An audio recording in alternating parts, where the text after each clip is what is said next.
సొంత కూతురు కవిత కేసీఆర్ను విమర్శిస్తుంది. కాంగ్రెస్ నాయకులు అంటే మొన్నటి వరకు మీరు కేసీఆర్ను విమర్శించినటువంటి వాళ్ళు కూడా కవిత తిట్టడాన్ని తప్పుపడుతున్నారు. ఏంటి కారణం ఏంటి? ఇప్పుడు కవిత అని మాత్రము సొంత తండ్రిని మీరు విమర్శించడం అనేది ఆమెకు తగది.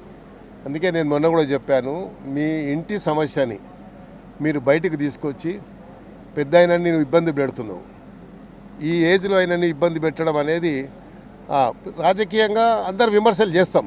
మేము కూడా మాకున్న దీన్ని రాజకీయంగా విమర్శలు చేస్తాం.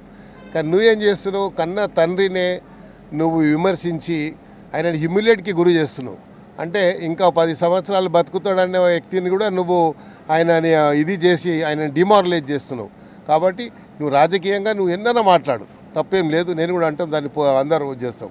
కానీ సొంత తండ్రిని మాత్రం ఎవరు కూడా మానవతా దృక్పథంతో ఆలోచించేవాడు ఏ మానవుడైనా తల్లిదండ్రిని గౌరవించిన వాడు ఏం మనిషి వాడు?